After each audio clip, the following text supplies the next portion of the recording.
Hello, everybody. It's Monday. I'm Mover. We're taking a look at another AIB report released around the same time as the Kingsley one. This one from May of 2023. It was a mishap involving an F-16 in South Korea. Pilot ejected safely, thankfully, but we're going to take a look at what happened and some of the lessons learned here. So, big picture highlights: 6 May 2023, an F-16 took off from Osan Air Base in South Korea, went into the weather on a radar trail departure, and subsequently had cascading navigation failures that made the pilot spatially disoriented.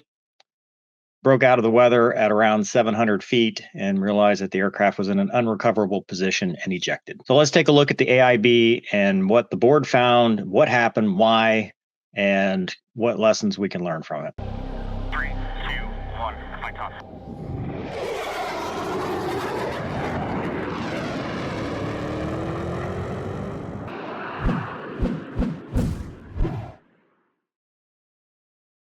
All right, here's the AIB report from the mishap. It's like we talked about before, F-16 tail number 880549.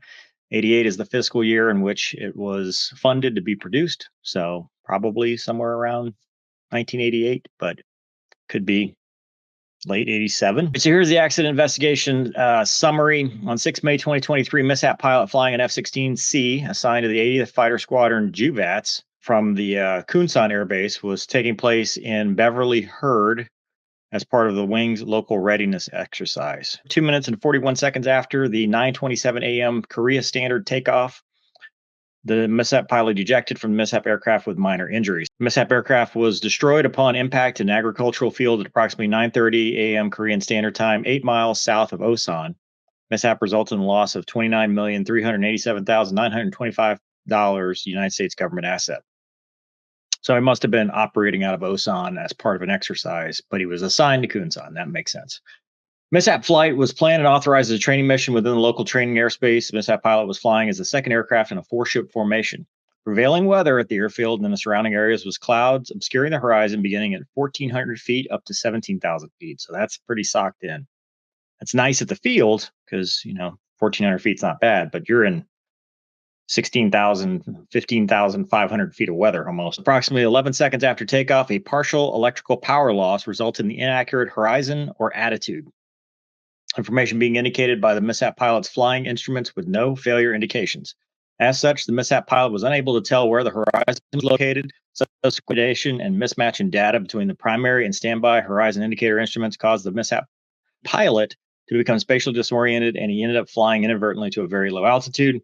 Mishap pilot descended to 720 feet mean sea level, where he did not have enough altitude to recover the aircraft without crashing into the ground, chose to eject, which was successfully accomplished at 710 feet above the ground. AIB president found by preponderance of the evidence the cause of the mishap was a combination of two factors. First, mishap aircraft experienced a partial electrical power loss. The power loss caused a cascading failure of the mishap pilot's primary flight and navigation instruments. Primary horizon direction indicator continued to respond to mishap pilot's flying inputs, but displayed unreliable and inaccurate data without failure indications, interrupted the mishap pilot from transitioning fully to standby horizon indicator for horizon reference. Second, the weather conditions at the time of the power disruption caused the mishap pilot to solely rely on his primary and standby flight instruments to maintain aircraft control during a critical phase of flight. Mismatch in data provided by the primary and standby attitude indicators due to the power disruption caused the mishap pilot to become spatially disoriented and unable to maintain aircraft control and weather at low altitude. Absence of either factor may have prevented the mishap. This is a little bit out of order, the opinion summary, and it's pretty much the exact same thing. Planning to utilize the training mission with a local training area as a second aircraft in a four-ship. We talked about all that. The mishap pilot was an F-16 pilot with 423 total flight hours and 123.6 hours flying in the F-16, so young wingman. The mishap pilot was current qualified for all elements of the mission to be flown. This was mishap pilot's first flight in 3 days, and mishap pilot was the sole pilot of the mishap aircraft. We talked about that. The power loss caused a cascading failure. Due to power loss, the primary ADI was still moving in relation to the pilot's inputs, tended to display unreliable and inaccurate data. Couldn't transition to the backup attitude indicator for horizon because of the bad data. The causes So I've never seen it ordered like this, but here's the causes. The data gathered from the crash survivable memory unit and digital flight control computer provides definitive evidence of a power disruption in the mishap aircraft approximately 11 seconds after takeoff. However, the total destruction of the aircraft significantly limited the ability to analyze physical evidence, and therefore I could not determine the cause of the power disruption. While the cause of the electrical malfunction is inconclusive, the power disruption caused a partial electrical power loss to the attitude navigation equipment in the cockpit, resulting in invalid embedded global positioning inertial navigation system data, IGE. I'll talk about the IGE here in a second. At the time of the power disruption, the mishap aircraft reported a failure in the air-to-ground collision avoidance system, AGCAS, which rendered the pilot activated recovery system, PARS, inoperable. However, the mishap aircraft did not report a failure of the navigation or attitude equipment. As reported by the mishap pilot, 30 to 45 seconds later, head-up display, horizon indication lines, or pitch ladders disappeared. Oof. 1 minute and 9 seconds after the initial power disruption, the pitch and roll values displayed on the ADI changed to 0. Immediately after, the pitch attitude made an 18.2 degree increase in less than 1 second, completely counter the pilot's command input of nose down at the time. 4 seconds later, the heading display indicator froze, leading to the pilot having no reference of this heading. Primary pitch, roll, and heading displays from this time forward were unreliable. This is what caused the mishap. Weather conditions were bad. It says basically that the weather was bad. He was doing a radar-assisted instrument trail departure. So what is a radar trail departure? When we take off in a four-ship, we don't usually do formation takeoffs anymore. Typically, it's better, more tactical to do an instrument trail departure with radar. So flight lead has a squawk, dash 4 usually has a squawk, and that's it. And each pilot in between picks up like a 2 to 3 mile radar trail behind them. And when you take off, you call tide and you lock your flight lead, and then you use that to maintain your position and follow them to the airspace, because flying fingertip between 1,400 feet to 17,000 feet would suck. I've done it before in the T-38. Not a lot of fun. Wasn't very happy with the flight lead, but this more manageable. It's easier. It's just better, all around safer. However, if this had happened and they'd been doing a formation takeoff, aircraft would probably still be around today. So 6 and 1, right? While executing the radar-assisted trail departure, the mishap pilot expedited a climb to avoid simulated exercise threats. And approximately 30 to 45 seconds later, the horizon display disappeared in the HUD. The mishap pilot began a greater than desired angle of climb that resulted in precipitous decrease in airspeed. On recognition, mishap pilot executed a recovery he was trained to execute if he ever found himself with nose too high for the given airspeed or circumstances to safely prevent an out-of-control flight situation. Turned the aircraft back to safe flying parameters. He used his primary horizon display that was beginning to fail to execute this maneuver. Recognizes that he's in a nose high recovery. We practice these all the time. In fact, you'll go to the sim, the instructor will make you close your eyes and do a bunch of funky stuff with the airplane. Open your eyes, recover, and it's usually a slice back to the horizon. It's always recognize, confirm, recover. So recognize that it's not what you want in usual attitude. Confirm, you look at your HUD. HUD's not a primary reference, but you look at your ADI, which is the center display there.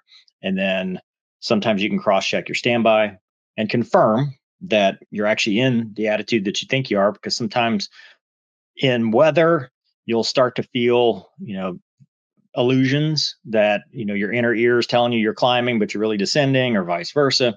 So you have to confirm that, use your instruments, and then recover, slice to the horizon if your nose high. Sometimes you go idle boards if your nose low, based on your speed, stuff like that. So looks like the mishap pilot did execute this recovery.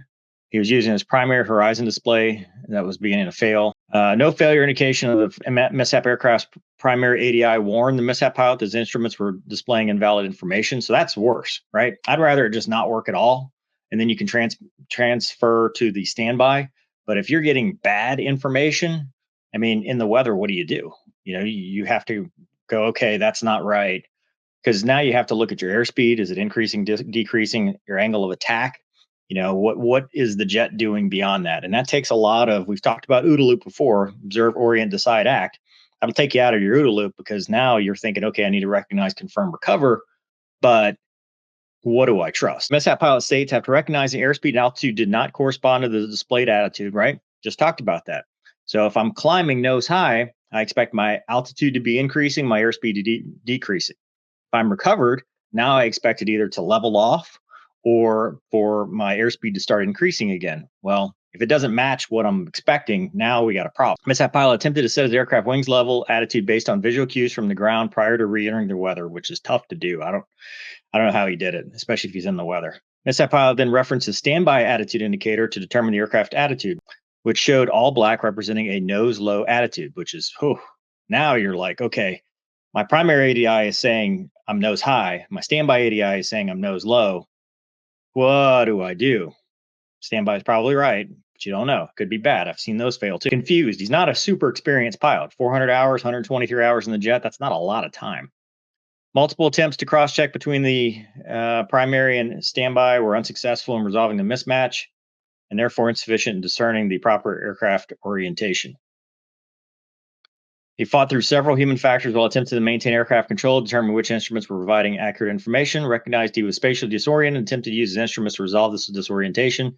While the ADI and heading display showed inaccurate information, standby ADI disagreed with the primary display information.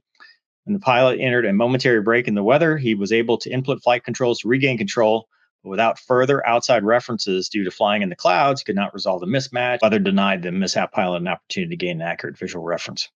Conclusion, Colonel says, I do not find the mishap pilot to be causal, nor do I find any other factors substantially contributed to the mishap, which is okay. This is very kind or gentler on an AIB because typically they want to blame somebody, but I like it. I agree, So here we finally figure out what's going on. Assigned to Osan, taking off from Kunsan. No, here we finally figure out why the base is mismatched. They were assigned to Kunsan, taking off from Osan, and they were part of the exercise. He was number 2, so he took off, got the radar lock, and then he had a partial electrical power loss.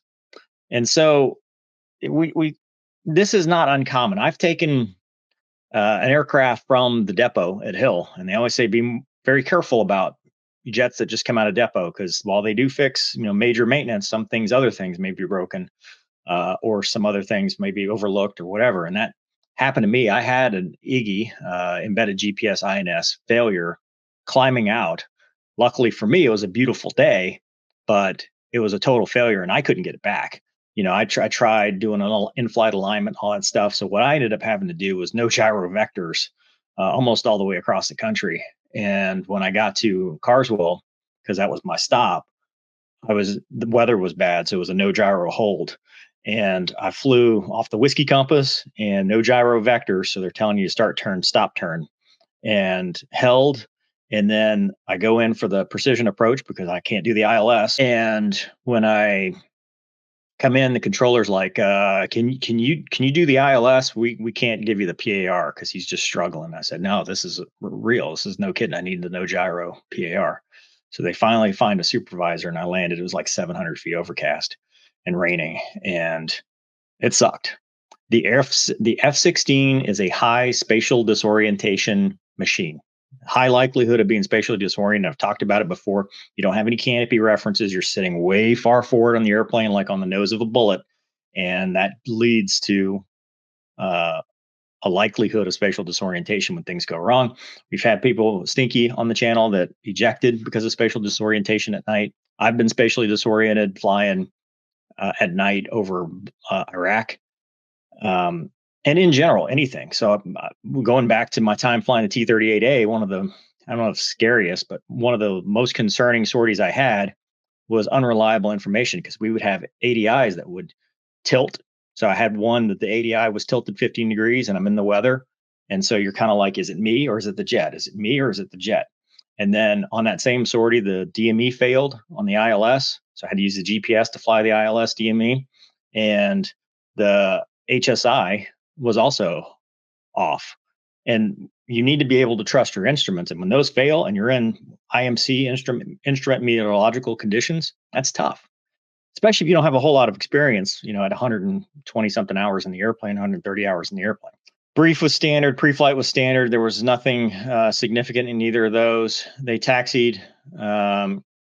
Two took a successful radar lock using his radar to tell him where his flight lead was, called two's tied, which is the correct terminology. And then that's when the CSMU said it had a power disruption. Partial and momentary electrical loss corresponds with gear retraction. So something retracting the gear, some gremlins started happening in the electrical system. It's electric jet. And then that's when the INS failed. All of this stuff started failing. You had the DED went blank. So data entry display, that went blank. That's kind of unnerving. And then the pitch ladders go from the HUD, because typically you're flying off the HUD and you only transition if you need to. Well, you're looking in the HUD and then all of a sudden your pitch ladders are gone. What do you do? So there's a lot happening here and there's not a lot of time to do it. Luckily, this happened climbing out, because if it had happened descending, well, it'd be much worse, right? Not a lot of time when you're pointing towards the ground. So thankfully, this happened on takeoff. And to make it worse, at 39 seconds after takeoff, there was a failure that prevented communication outside the aircraft. So he couldn't even tell somebody, couldn't even confess and say, "Hey, I'm having these issues." Maybe 3 could have rejoined on him. Maybe, probably not, but maybe he could have gotten some help. But things are not going well. And then the auto GCAS failed. So, we talked about auto GCAS being kind of a lifesaver. Well, when the system's invalid, it turns off. So that could have prevented this as well, but the jet's having an issue, so none of it's reliable. So they weren't really threat reacting. They were just on an expedited climb through the weather to get above the simulated threats. But he kind of overdid it and did the correct nose high recovery, but that's when things were beginning to fail. I can't imagine exiting close proximity to ground and saying, "Oh God, there's the ground," and ejecting. They were and ejected, 710 feet above the ground. Then remember, this happened at Lakenheath, but unfortunately, that pilot didn't get out, didn't overg the jet, didn't try to get out, and went into the water. So it's good that they recognized that, hey, this is unrecoverable. I'm going to jump out. Impacted 8 miles, 167 degrees. They crashed in close proximity to where they landed safely. So he's right near the crash site. The canopy and ejection seat were located relatively near the mishap aircraft. And that's where it crashed. There was an impact crater, so super steep. And then we'll see a picture in a second. Yeah, that's eject. And then they take the picture. I mean, obviously, this is pre-impact, but there you go. Scary. Luckily, because this is kind of in the instrument environment, they're not maneuvering real fast, especially after the nose high recovery. So he was only at 316 knots, which I think helped a lot. That keeps a lot of the injuries, the failing injuries and stuff from happening, makes the seat in a much better situation, puts the seat in a much better configuration for opening and deploying the parachute. So good ejection. Everything was good, and all of his AFE, aircrew flight equipment stuff, was good. The mishap pilot landed and sent out a message via Slack saying he was okay. Captain Flight Surgeon received the Slack message and sent out an IFE and flight emergency message to command notifications at Osan. Flight Surgeon, along with the Staff Sergeant, Independent Duty Medical Technician, and Lieutenant Colonel Chief of Aerospace, and 2 airmen left for the impact site to assist the mishap pilot. So they got in their cars and they're like, "We're going to go get this dude." Imagine it's 2023, right? You're sending out via Slack, which is an app, unapproved app, not really, but widely used. But yeah, used an app on his phone to report that he had ejected. I wonder why he didn't. Does it say why he didn't use his radio? The beacon was not operating, so you still have your radio. I don't know why you didn't. So the personnel locator beacon did not activate, which is kind of a foul, especially if he had been incapacitated and couldn't send a message via Slack. But anyway, they were transported via ambulance. He was still in the field, was able to walk and move about. Minor injuries only.